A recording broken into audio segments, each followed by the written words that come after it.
তো শুরু হয়ে গেছে এই যে ঢাকা চলে যাওয়ার প্রস্তুতি। তো ঢাকা চলে যাব, সেই কারণে মামাদের গাছ থেকে আম পাড়ে নিয়ে যেতেছি। তো মামার কাছে বললাম, মামা বললো যে নিয়ে যা। তো এইখানে আম পাড়তে পারতে একটা পিচ্চি বাচ্চা এসে বলতেছে সে নাকি আম খাবে। তো আম পাড়ার আগেই তাকে একটা আম পাড়ে দিয়ে দিলাম। তো এখানে আম পাড়তেছিলাম, আম পাড়ার জন্য কোনো কিছু পাইতেছিলাম না। তো গাছ থেকে একটা ওই জিগা গাছের ডাল ভাঙিয়ে আনিছিলাম, তো সেটা দিয়ে হয় নাই, ছোটো হয়ে গেছে। তো মামা একটা কুটা দিয়ে দিল, যে বললো যে এইটা নিয়ে পারতে পারবি সুন্দরভাবে।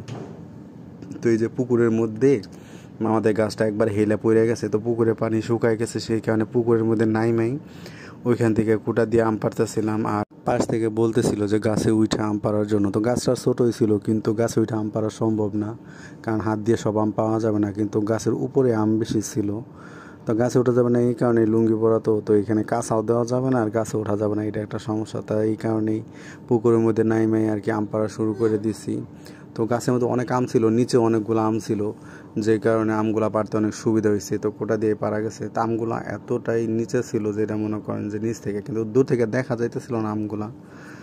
তো গ্রাম থেকে অনেক কিছু নিয়ে যাওয়ার প্রস্তুতি চলতেছিল। তো প্রথমেই আম পাড়া থেকে শুরু করলাম, তার পরবর্তীতে অনেক কিছু আর কি পারতে পারতে। ওইখানে কলা গাছ আছে, তো মামি বলছে যে কলাও পাড়ে নেওয়ার জন্য। তো সেটাও পারতে যাবো। ওই ভিডিওটাও পরবর্তীতে ভিডিওতে আপনাদের সামনে অবশ্যই প্রেজেন্ট করব। তো সবাই ভালো থাকবেন দ্বিতীয় ভিডিও দেখার জন্য। তো আসসালামু আলাইকুম।